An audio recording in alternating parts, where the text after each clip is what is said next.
Joey, this game is tearing the internet apart. Metroid Prime 4 is like the most divisive thing of the year somehow. So of course I had to bring you on, Metroid Prime superfan, to get to the bottom of what's going on with this game, and more specifically, our thoughts on this game. That's right, this is our review about Metroid Prime 4, the highs and lows, and what we think overall. And Joey, you were on this channel during a long part of the wait, the build up to this game, so I have to find out. Now that you're doing your own thing over at Ferris Wheel Pro, go subscribe over there, by the way. How are you feeling, Joey? Are you okay? Are you feeling good? What's going on with you? I'm feeling good. Part of me is happy to be free of, like, the shackles of waiting for this game. Like, 8 years is a long time to wait for anything, but especially a game that you've been wanting since, like, 2007. Yep. So it's surreal that we're finally here. And, just to give my, like, quick thoughts, I also came out with a review on Commonwealth Realms, spoiler-free, too. I gave the game an 8 out of 10, something like that. But even though it is an 8 out of 10 for me, more like an 8.5, I would say, but we don't really do decimals over at Commonwealth Realm. I'm still coming away from this experience satisfied. And just the fact that even though there are parts about this game that we're not too fond of, you and I, just the fact that there's a new Metroid Prime game in the year of our Lord 2025 is very exciting, because you can say like there are other games that try to be like Metroid Prime, but there's no other game like Metroid Prime. There really isn't. 100%, dude. You totally nailed it there. Like this, there is something about just the way the game looks and feels that's so distinctly Metroid Prime, regardless of what you think about other elements of the game, that no other series has fully captured, in my opinion at least. And I do think when it comes to the micro part of the game, I think they completely nailed it. Like in a moment-to-moment gameplay sense, it is Metroid Prime. It's when you get to the grander macro take on the game that I think we run into some more complicated issues. And Joey, I don't even follow my tweets on this game. I've been all over the map on this thing, like literally and figuratively as I'm running around the world. And initially I started off pretty kind of like ho-hum on it, but I have to say by the second half of the game I was starting to vibe with it a little bit more, to the point that I actually was like looking forward to beating it, not in the sense of just getting it over with, but like I actually wanted to see it through to the end. And I have to say, Joey, like I'm a Metroid Prime fan. I wouldn't say I'm a super fan. And I say that in the sense that I haven't beaten every Metroid Prime game. Like, I got to the end of most of them, but I sometimes don't finish it. And so the fact that I did finish one, I think says a lot. And I think, honestly, the biggest problem that this game is for a lot of people, actually there's a few issues working against it. The extended development time, the fact that it was rebooted during development, and the fact that there's this hate ecosystem surrounding the Switch 2 in general right now. But there's so much hate coming at this game, largely from people. I mean, not a lot of it's valid, don't get me wrong. Right. But maybe not hate, but, criticism. But there's a lot of hate surrounding the game, just from people who aren't even going to play it. They don't care. They just hate the Switch 2 in general, and they're, capitalizing on that. And I think that it's not entirely warranted, though there are definitely some questionable decisions about this game. But before we get to that, Joey, I do want to start off with, like, maybe the high points. Like, what stood out to you, Joey, about this game? Like, what makes it, to you, feel like truly a Metroid Prime game? Oh, man. It just feels... like I was gonna say, it just feels like Metroid Prime, Andre. Come on, but I feel like it nails the presentation of it all, and the two main things really for me are the controls. Of course, it's a better controlling Metroid Prime game. Like if you played Prime Remastered, they didn't take out the tank controls; those were still an option. Not in Prime 4 though. Sorry, GameCube fans, but they made the control like an actual first-person shooter in the 2020s. But it's still like there's still the lock-on feature. I'm glad they didn't just completely overhaul the gameplay mechanics. The scan visor, of course, that's back. There was part of me that was part of me before I even knew what this game looks like. There was a part of me that thought they're not going to bring this back. It's just it just slows down the gameplay too much for the modern audience. But nope, they were just like, we're keeping this, and you're gonna like it. And to be fair, they also made it a little more interesting having it double as the psychic visor, which we'll talk about later. So I'm glad that's all back. Basically, they didn't Breath of the Wild it. if that makes sense. Right, no. Like, I love Breath of the Wild, but as a Zelda game to me, it's missing a lot of what I love about that franchise. Metroid Prime 4 doesn't do that. It doesn't, like, reinvent the wheel. It, like, makes some necessary Well, there are changes. motorcycles in this. With There are wheels. motorcycles. Yes, that's right. And like I said, they made some unnecessary changes and additions, but overall, it's still a Prime game, and of course, they nailed the atmosphere. Like, it's not isolating, like, for sure. Some parts it is, though. We'll talk about Ice Belt later. That part was a little creepy. I loved it. But the music is... You got the returning composers of Kenji Yamamoto and Minako Hamano. So it sounds like both new and old, but, like, the new parts of it with the electric guitars and stuff, it sounds really good. I can go on about the music all day. Visuals, this game looks beautiful on Switch 2 and Switch 1. I was actually just watching Digital Foundry's, like, breakdown of the Switch 1 version before we started this discussion. It looks really good on Switch 1, even though it's 720p. So it's shocking how great this game looks on both platforms. And yeah, it's a Metroid Prime game. Like, I love it for that. Yeah, I mean, I've seen some people complain about how it doesn't look as good as, like, you know, the newest Halo or whatever first-person shooter they want. Yeah, and it's like, first off, it is essentially at its heart a Switch 1 game, but also this is freaking Retro Studios, and they just kill when it comes to presentation. And I genuinely think this is probably one of the best, if not the best looking first-party games on Switch 2. I think it looks fantastic by and large. Yes. Maybe except in the desert, which I don't think looks nearly as bad as some people say. But I can see the complaints, you know, more easily there. But otherwise, it runs perfect, 60 frames per second, or 120 frames per second even, if you have the TV for it, which is amazing. You know, at higher resolutions, or less with 120. And yeah, it just feels good. Like, moment to moment, feels freaking fantastic. Even the physics of the morph ball, they once again nail. Like, they didn't screw up anything when it comes to the core feel of the game. But I do think it's when you get to the broader, the more macro sense of the game where we do run into some issues. And I think one of the bigger... I think the biggest enemy of this game is a Metroid Prime remaster. Because it primed everyone to expect a game like that. Whereas this game is really more... It's essentially a sequel to Metroid Prime 3, not just a number, but in terms of its gameplay style. Like, if you think of how the gunship worked in that game, that's basically the desert here. Like, it's basically a hub. The only difference here is you actually have to physically travel across the distance, and there are things to do along the way, maybe not a ton to do, but there are things to do. But basically, what that means is the world is essentially segmented, where each region is essentially its own self-contained area, which is why people are comparing it to Hyrule Field from Ocarina of Time. And I think that really is the biggest, you know, possibly mark against the game, you could say. It's just that the expectations for it, I think, were not aligned with what the game is. Where, yeah, it is largely self-contained as compared to Metroid Prime. But the thing people forget is that Metroid Prime 1 is basically the only Metroid Prime like that. The others kind of became increasingly linear. And I think once you understand that and get on its level, you can better appreciate it for what it is, as long as you can get past what it isn't. And what it isn't is a giant interconnected world like Metroid Prime 1. So Joey, I know you as a huge fan of 1 in particular, how did you vibe with that? Like, did you come around on that? Were you open to that initially? You already touched on it a little bit, I know, but how did you end up feeling about that overall?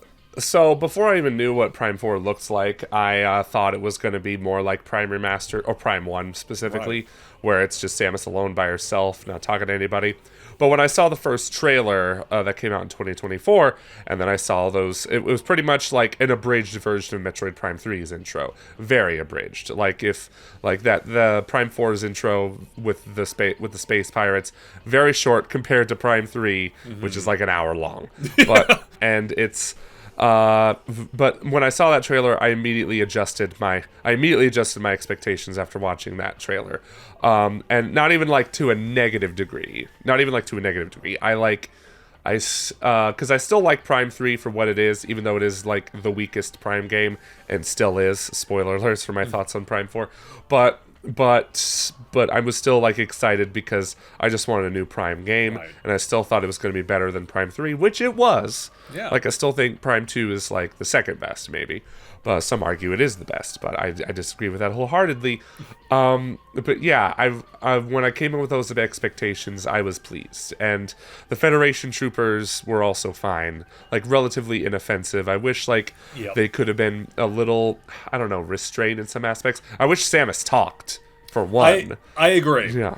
I think if you're going to introduce, I think first off, the Mackenzie hate way overblown. Like not nearly the problem that it was made out to be, and that applies to the entire NPC cast, minus maybe Mackenzie telling you where to go in the desert. They could maybe dial that back or made that optional. Right. That side, I think the NPCs are fine, and the voice acting largely competent too. Unlike Metroid Prime 3, maybe I can't fully remember. I just remember the NPCs annoying me in that game, and I feel like they made more sense here. I think for those who have major issues with this game, I think the NPCs are just a symptom of the overall game design rather than being the problem itself. Getting back to your point, Samus should have talked. Like, if you're going to go that direction, you should lean all the way into it. And honestly, I think people say this game is like Halo-like. I actually don't see that comparison that often, or myself rather. I think they should have gone more Halo-like and made Samus talk at least as much as Master Chief, which I think would have been a good balancing act.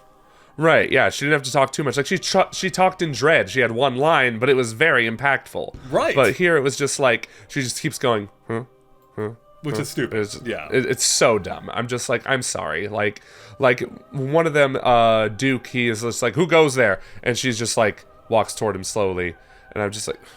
This is like we have to accept, like, at a certain point that silent protagonists are just immersion breaking. Right. Like Zelda finds a way to get away with it, I feel like. Yeah. But like stuff like this, it's just, I'm sorry, I can't take that seriously. I mean, especially given the more cinematic presentation they have with this game, it really draws attention to itself. That Samus is like intent, like it makes Samus come across as a jerk. You know, like she doesn't care about any of these people. I mean, they do their best to have her emote as much as you can through a opaque helmet, but you know, even that's not enough. You know, like they really should have done more with it. So yeah, but that's a minor criticism for me, at least. But I do fully agree with you.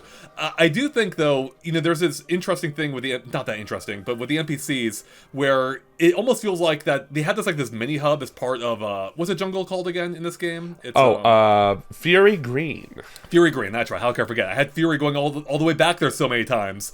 Because it's weird. You have this actual hub in the form of the desert, but it's really more of just a highway to where you need to go next. Whereas the actual hub you need to go back to is Fury Green. And I feel like, and it kind of speaks to my broader point, that some parts of this game feel a little undercooked. Like, I feel like the Fury Green hub should have been part of the main area, or have the characters be there, so you have to go back to Fury Green all the time just for this one element of interacting with Mackenzie to build the stuff you find. And even to that point, like, that part does feel like padding. Like, you know, you get these upgrade ships where you have to have Mackenzie make them for you. It's like you could have just gotten the upgrade right then and there. There's no reason to go back to Mackenzie in a gameplay sense other than padding out the gameplay. But beyond that, you know, I don't even know where I'm going with this. Like, the underbaked elements. Like, we gotta talk about the desert, right? We gotta touch on the desert, which is the part of the game that's drawing the most criticism.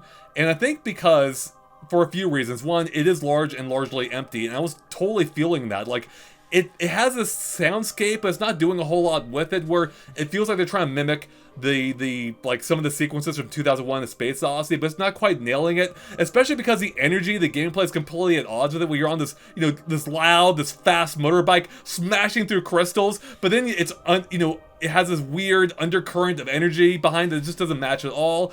But then, Joey, I have to say, about the halfway point in the game, two things happened for me. One, I found that little robot you can scan that fills in, like, the collectibles you can find, which made me realize, oh, there actually is things to do in this desert. And second is, I freaking scanned the stupid amiibo for a video I was making, and I'm like, it low-key makes the game better, at least for me, because it lets you turn on the radio feature, of which I think there's even an exclusive radio track to the amiibo, and it gave me music, and it actually made me realize this is actually kind of fun. I actually was having fun going around on my dumb little motorbike, smashing crystals, collecting power-ups, and I think the music really kind of brought it to life. It doesn't fix the desert entirely, but it did make it, I think, more accomplish what they were going for, which I think, by default, the game fails at. But I don't know, what's your experience with the desert, Joey? Yeah, I agree. I think it's the weakest part of the game for me. It's not inherently bad. I think Viola controls well, and being able to summon the cycle like that by pressing the pause button. Not really the pause button, but we all make that mistake. I've done it too. Like, I had to like quickly pause something, and then I don't even notice the game's not paused, and then I say, Viola can't be summoned right now. No! Press the minus button. Prime 3 had that same issue too. Like, the plus button did hyper mode. It didn't even pause the game. Yeah, you had to press 1 or 2, so that was bizarre. But anyway, Viola, like, is really cool in concept. but an execution, the whole desert. We're talking about padding. The whole desert felt like padding. Yeah. And a lot of the end game fetch quests, like no spoilers here, like a lot of the end game fetch quests is set in that desert, and part of the reason end game fetch quests exist in the Prime series is to pad out the runtime. They've straight up admitted that. Like, that's why the Chozo artifacts were added. So tradition continues.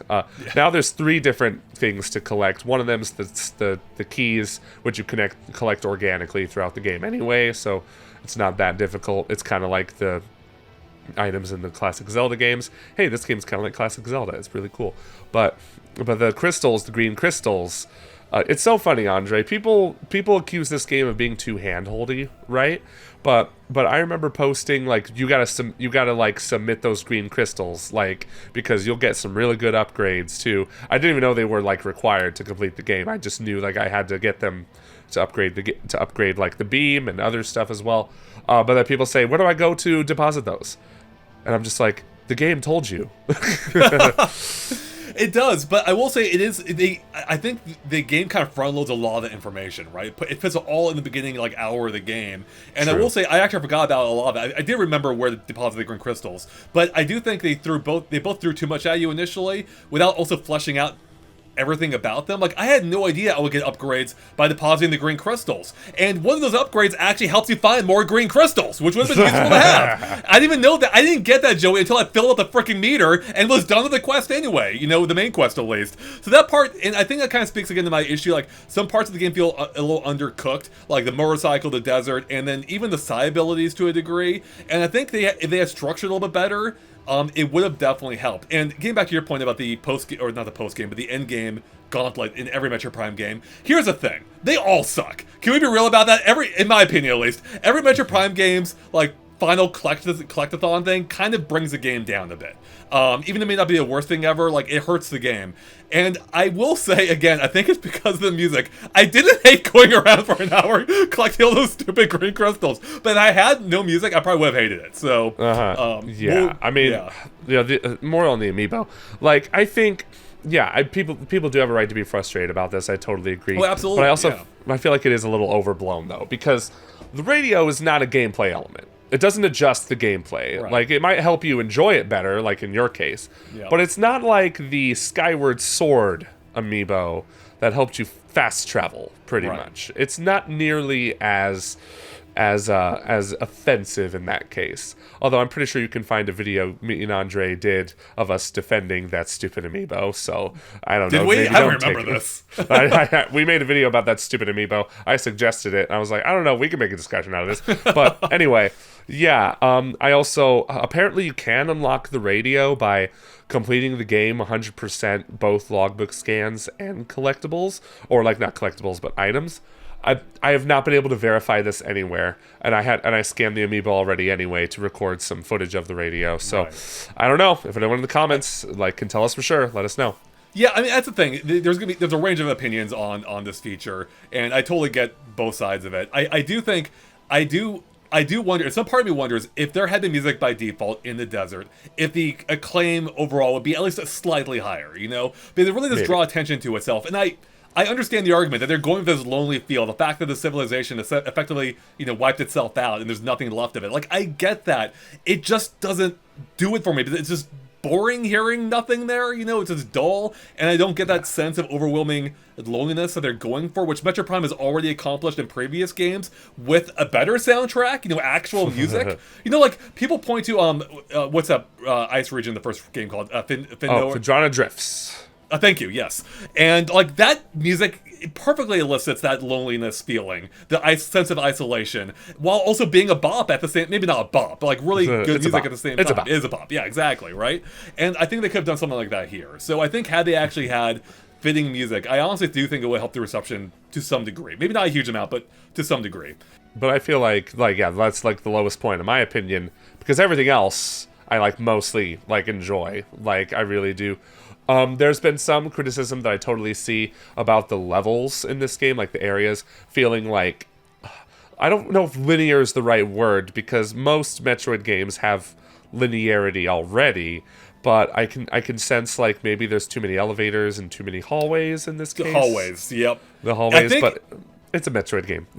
It is. The hallways are always a factor, but I will say it did stand out to me that it did feel like there were a little bit some more hallways in this one than previous games, and I think it really clicked for me when I was going through the frozen ice belt area. Yes. And I'm like, there are a lot of hallways here. But I will say, that also led to one of my favorite moments in the game, is when you turn on the generator, and like the whole thing lights up, and like the whole energy and vibe of the place changes completely. I actually dug that a lot. Yes. But then there's more hallways coming up down the line, including in the mines and the volcano area, And it did feel like I was longing a little bit for more outside areas, I think. Me too. Out beyond the desert. And I was a little surprised by how little of a factor the jungle plays into the game. Like, you go through it initially, then you almost never have to deal with it again beyond returning to it for Mackenzie. Yeah, it took me by surprise too. But what really like pleases me about these areas is that even though like most of them are like indoors and they're kind of dark, I still feel like visually they're very striking. They're very beautiful to look at. Every time I go back to because I'm still in my 100% quest, going back to look at these areas, I'm still like, oh wow, that's really pretty. And why are their names so good? Like calling a jungle Fury Green and then Ice Belt. Let's go to I forgot the name of the hot place, but yeah. Flare Pool. The Flare Pool, yes. But then all of a sudden, let's go to the Great Mines. It's just like, okay, quite original, but okay. That sounds like a Breath of the Wild type area, right? Or something. It does, yeah. Oh, but the Volt Forge. So good. That's sick. And dude, even visually, like to your point, Volt Forge looks amazing from the exterior, Yes. And also Flare Pool, like seeing that giant seeing this tower effectively built, or a facility built in a volcano, it's epic. And I even do like the whole like Hyrule Field element of the game, where you can straight up see the landmarks in the distance, and you can actually just drive there. Not in the same sense as Breath of the Wild, but they accomplish a similar feeling all the same. And I thought that was really cool. Like I actually do like those elements, even if you do end up in a lot of hallways as part of exploring it. Right. I do think though that strikes at the heart of the larger issue for a lot of people is the overall linear feel of the game. Like I do think that's the biggest mark of against this game, coming from Metroid Prime 1, especially remastered, in that lack of interconnectivity. Because I think one of the things I do like about the Metroid series in general is figuring out like, oh yeah, how do I get to that room? Like how do I get to that part of the map? And I feel like I very seldom had that question in this game, because by and large you just go through the next door. I'm like, oh, there I am. Or you look for like a single morph ball tunnel to get there. And I think had there been a little bit more interconnectivity, I'm struggling with that word today, Joey. I think it would have definitely helped. Like even if I know the overall game design kind of prevents that in this case, but maybe if they had like warp pods or something. Like they tease teleporters throughout the game. You never really ever use them, And I think they could have like use that to connect those regions in some way, and I think that might have helped in a sense. Like Dread did that very well with this fast travel system. I feel like they were at odds, Retro Studios was, because in Prime Remastered, revisiting Prime Remastered, I like opened my ass to like, oh, there is a lot of interconnectivity, but it's a pain in the ass sometimes. Yep. True. Like here I am in Phendrana Drifts. I get the boost ball, and then I'm like, cool. I have to go all the way back to Talon Overworld to get the space jump boots with it. Yep. But then I have to go all the way back to Phendrana Drifts again. So it is kind of just like I guess it's a tougher balancing act. Of course, yeah. No, absolutely. No, I think you're nailing at the heart of the issue here, is that I think people forget, for as great as Metroid Prime is, parts of it were a pain, right? And I think a lot of satisfaction in that game is finding the shortcuts through those areas, like unlocking new pathways, which I think this game is missing. Like, you don't get that really great feeling, oh, like, this will save me a ton of time in the future. But on the other hand, it also sidesteps it almost completely, because you don't have to deal with the long treks back and forth, except in a few rare instances. And I do think, Joey, I think that's honestly why I forget if I mentioned in this discussion already, but I do often fall off Metroid Prime near the end of the game. Like, I'll get to the game, I'll just run out of energy for some reason, I'll just never finish it. I finished this game, I wanted to finish this game, and I think that even if it may lack the highs of other Metroid Prime games, they smoothed it out in the sense that I did not only want to finish it, I didn't feel impeded trying to finish it.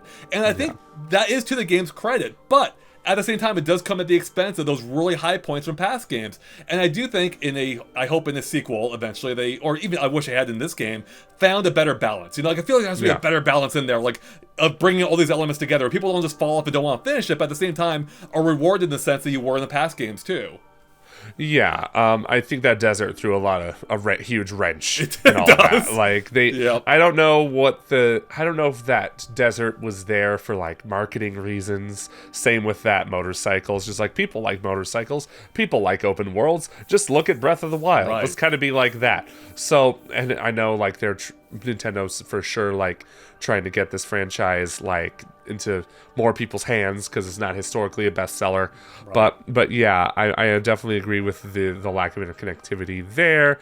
But at the same time, like there were parts where the game even suggested go here, like go to, because I remember going to Flare Pool and then Silex breaks down that bridge and then I have to go somewhere else. So there's still that sense of, it's not even just like, okay, go here, do this, and then never come back there again, except for like 100%. There's still some good backtracking here, I would say.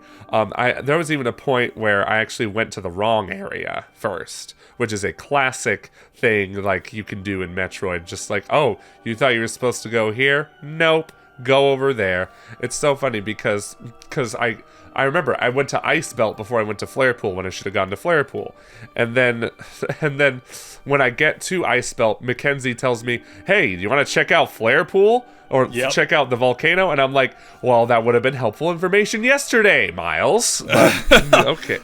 Yeah, and that's a really good point, actually. Because I don't know how I fully feel about it. I guess my issue is not that Mackenzie was telling me where I should go. I think that's a symptom of a larger problem early on in that I didn't know where to go. And that I needed Mackenzie to really kind of dial me in. But I was going to all the wrong areas, Joey. And I was starting to get a little annoyed because I'm like, where do I go? And finally Mackenzie clues me in. I'm like, okay, well, thank God for you, because I might have gotten annoyed at that point had you not tuned in. But on the other hand, when we get deeper into the game, he's still telling you where to go. It's like, well, maybe I'd prefer to explore at this point and see what my abilities can, where they can take me, there is a delicate balancing act. And maybe I think it is, here's a weird thing, right? They give you the ability to talk to characters at seemingly any time via the map screen, but yet almost every time I actually wanted help, they wouldn't answer the freaking radio, Joey. They'd radio in when I didn't want help, and then they wouldn't help me when I wanted help. So I don't understand what happened there. I think sometimes the radio just doesn't work depending on the area. Right. Like when you're not in the desert, the radio just doesn't work half the time.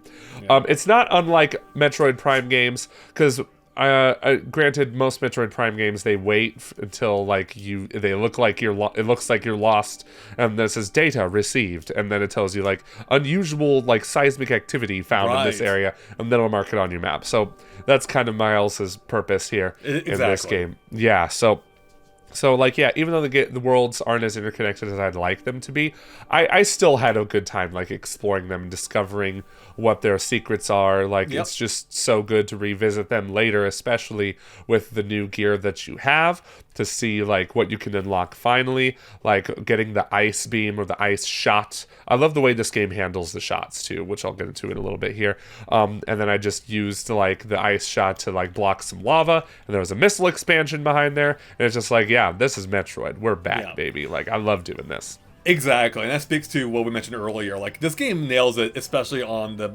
micro moments. Like, moment to moment, it straight up feels like a Metroid Prime game. It's only in the larger sense where I think people may start running into issues. But I do think, though, despite the issues we've raised, like, there is just a smoothness to the game that I feel like is better than any other Metroid game. I couldn't tell you exactly why, but I just found those games as easier to play, like in the sense that I wasn't being discouraged really at any point, and I just found it really easy to progress. And again, maybe that comes at the expense of those high moments I mentioned earlier, where it doesn't quite achieve the highs that past games have. But I also didn't feel like really disinterested at any point. And I do think that's a point, or kind of a point in its favor, also maybe against it. But I do feel like it was just, I don't know, there's something about it kept me hooked moment to moment, and I don't fully know why that is. Do you, Joey? I don't know. I think a lot of it is smoother gameplay mechanics. Yeah. It's been a long time since the past few Metroid Prime games, and Prime Remastered helped too, and like the controls as well. So the controls are really good too. They're the traditional controls of a FPS game, but now with like Metroid Lock-On. And I love the dash feature. The dash feature is like, I don't want to say it's like a huge game changer, because it's essentially like a more beefed up sidestep, which she's had in previous games, but it's a really cool, like, it gives her like more speed and agility in combat. But I also think like the shots, which we'll talk about now, which is this game's version of like elemental beams, but now it's essentially different. They're essentially elemental missiles now, and they all share the same shot ammo, which is far more plentiful here than in Metroid Prime 2. I didn't love the beam ammo in Metroid Prime 2, but I love how it's implemented here, especially because you can unlock charging for these missiles as well, these shots. By exploring the desert and doing those little shrine quest things. There's not nearly as many shrines in this game as there are in Breath of the Wild, but those are like my go-to. Like when you unlock the charge like shot for the electricity shot, it's over. That thing like is a Tesla shock coil, and it like turns everything to dust. It's amazing. Man, I'm actually jealous. That's actually the one I haven't found. I have all the other upgrades, but the electrical one. I'm like, I need to go find that shrine. I think I did find it, just didn't have the ability to open it at that time. I would say to expand on that, I think the combat in general, maybe you played Metroid Prime 3 recently, so maybe remind me. Yes. But I think the combat's probably the best it's ever been in this game. Yes, 100%. I think it feels really good. Lock-on mechanics still works by and large quite well. I do like the ability, though it can be a little awkward, they can free aim at the same time. And by the way, did you play with the mouse at all, or? Like a little bit. I don't have the setup for mouse mode. That's the thing. I loved when I played it at the events, but in a home setting, it's just really difficult to work with, And I think it's not made for mouse controls. These games aren't made for that. There is that too, exactly. But overall, the combat just feels really good. But at the same time, Joey, I do have to say, it also feels a little dated to me too. It's still very much rooted in that Metroid Prime 1 style. And there were times I'm like, man, I just wish there was a little bit more to it. Because for me, the combat basically broke down into dash, ice beam, regular missile, destroyed, I get it. Or not ice beam, but ice missile. Yeah. Yeah, I was hoping they'd have a melee button or something. Oh, that'd be a good one, Dread. yeah. And I feel like that's something they should take into account, when making Metroid Prime 5. I feel like even having moments where you can deflect, that would have been a huge... Yeah, like in Dread, exactly. I'm not suggesting... None of us are suggesting these games should be like Doom or anything. No, right. But I definitely feel like they could implement some more modern features in there. But for what it's worth, like you said, this is the best Metroid Prime combat has been, especially when we take into account that these bosses are also... I don't know how you feel about the bosses, but I feel like these are some of the best bosses in Metroid Prime history. I actually agree. I had a lot of fun with most of them. I think they were by and large really fair. I think there have been some pretty cheap Metroid Prime fights before. Metroid Prime 2 in particular has a really egregious one. Yes. But all these, they all seem fair and pretty easy to understand once I died a few times. Yeah, that's the thing. I was happy I died a few times during these bosses because it's just cool. The game's not too easy then. Exactly. That makes sense. Especially a lot of them have attacks that just eat up your health like crazy. Dude, the giant, the one you fight in the flare pool, the dragon-ish thing. That heat ray was I thought I had to jump to get out of its way, but you have to dodge with the morph ball, which is not something I remember happening in any of the previous Prime games. How you can switch into morph ball mode, because we all know Metroid can't crawl. He also can't crouch. That's for Metroid Prime 5, yeah. Yes, exactly. No, dude, you're 100% right. I actually think that boss fight in particular does a couple of cool things. I'm I didn't expect that. And that actually is fun. I love being surprised. And yeah, there was just a really good difficulty curve to the bosses. It never felt unfair, but it did feel how am I going to deal with this guy, right? But then it starts to click and you understand it. And I fully agree with you. I think these might actually be, by and large, the best series of boss fights in the game.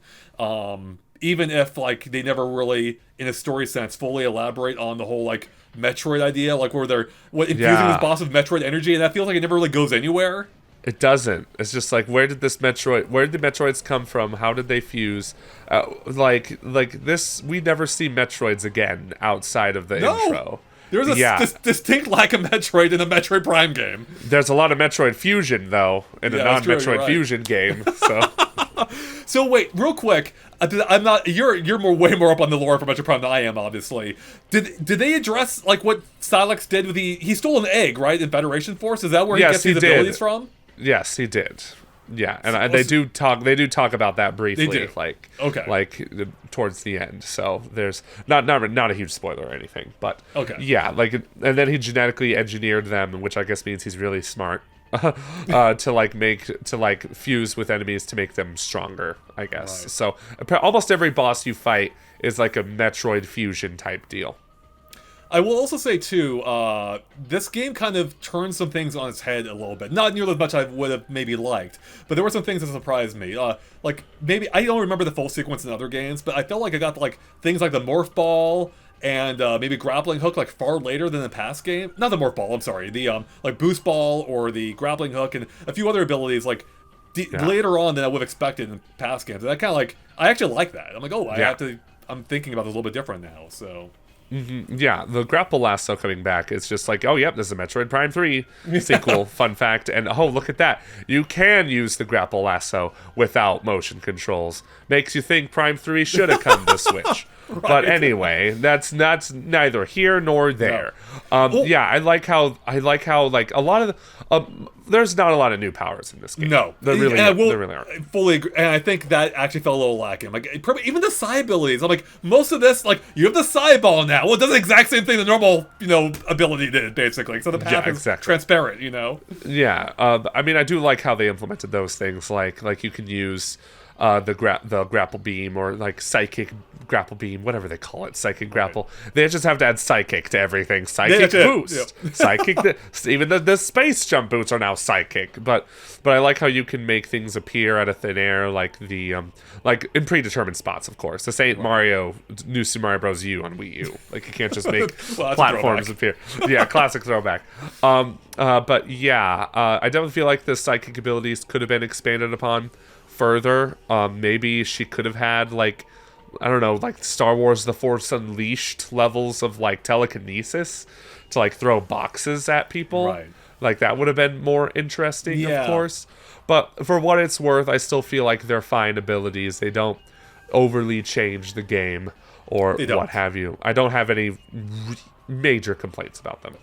Yeah, I mean, I don't either, beyond the fact they just feel a little underbaked to me. Like, to the point that I kept forgetting I had about the Psy shot, because you only need it a handful of times, and when I needed it, I'm like, I completely forgot about it. So I was actually in that I actually like the room. The generator room in the ice belt for a long time, until I realized, oh right, I've got the freaking Psy beam or whatever it's called, where I can direct the shots. Yes. And that's a cool ability, you just don't use it all that often. And that kind of applied to pretty much most of the Psy abilities, aside from maybe the one in which you can grab things for puzzles and, like, move them aside.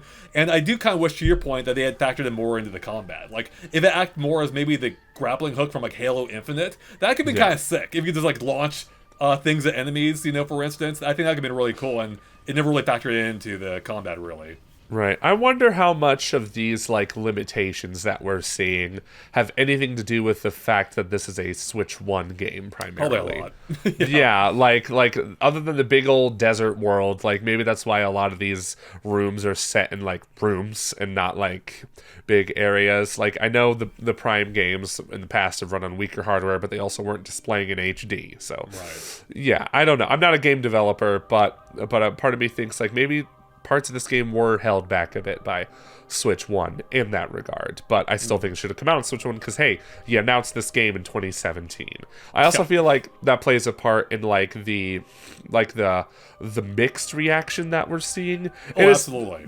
What makes me the most sad about this, Andre, is I've had friends who are diehard Metroid fans say to me, like, I am very sad and disappointed by this game. And I'm like, that makes me sad for you. I can't relate to you at all, but I mean, maybe a little bit. But I just feel like this should have been like a knock out of the park in a lot of aspects. Like, maybe this is a sign, don't announce games before they're ready, guys, because you build up so much hype and anticipation.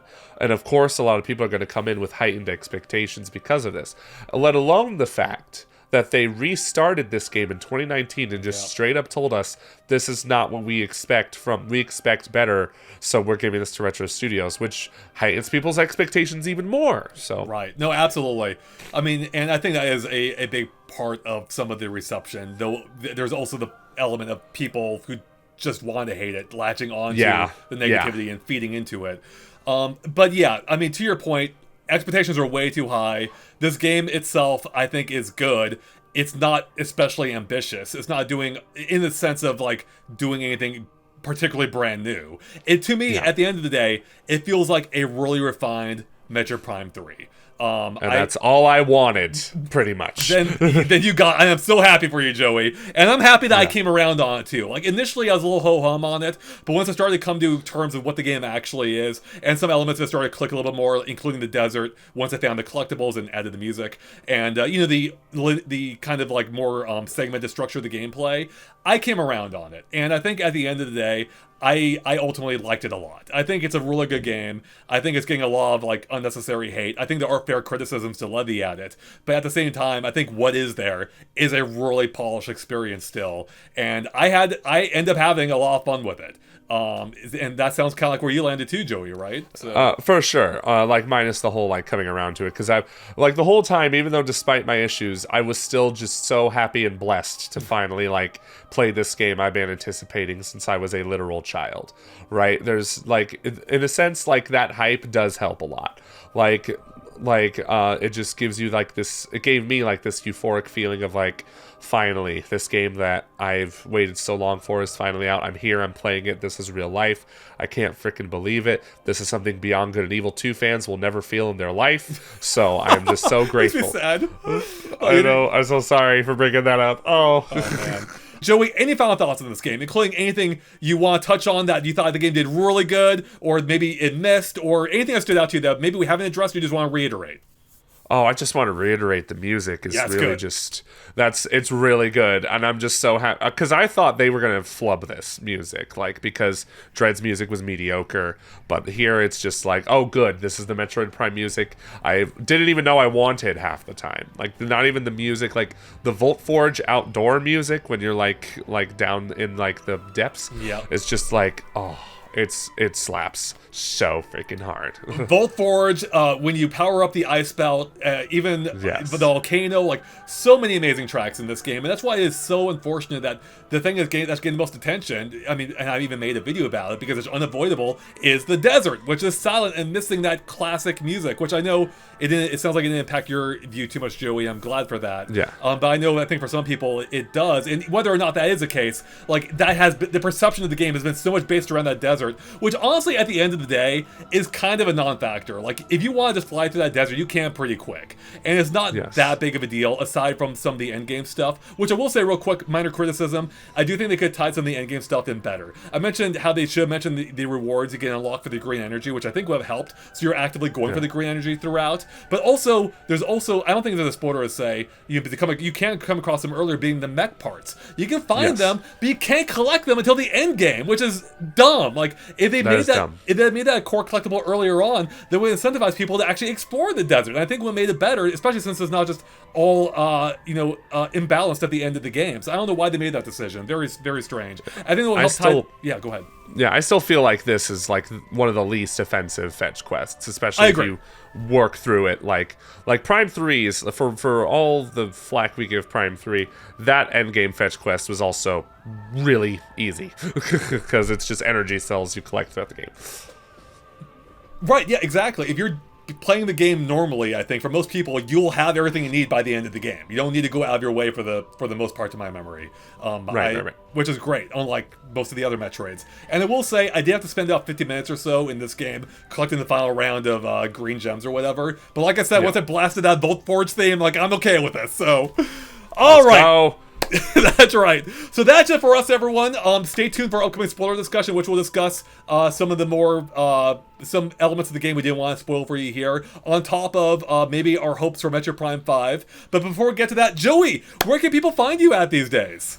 All right, you can find me on my own channel, Ferris Wheel Pro. I'm coming out with Metroid content on there. It's so funny. I'm doing Metroid videos like everywhere but my own channel right now. I should probably do something this week, but I got a big, huge, like Metroid Prime 4 critique in the works. Like, we're talking, it's going to be a really long video. So Wow. I have that going for me. And I'm also doing stuff over at Commonwealth Realm, so check it out there. That's where my brutally honest review is. I say it's brutally honest, but it's not, I don't think it's that brutal compared to others. So definitely go check out Joey's channels. Joey does amazing work. Go follow him at both places, and stay tuned for that upcoming video feature from Joey. I gotta see that myself at this point. So with everyone, thanks for watching. Stay tuned for our spoiler discussion, and we'll catch you later. Bye, everyone.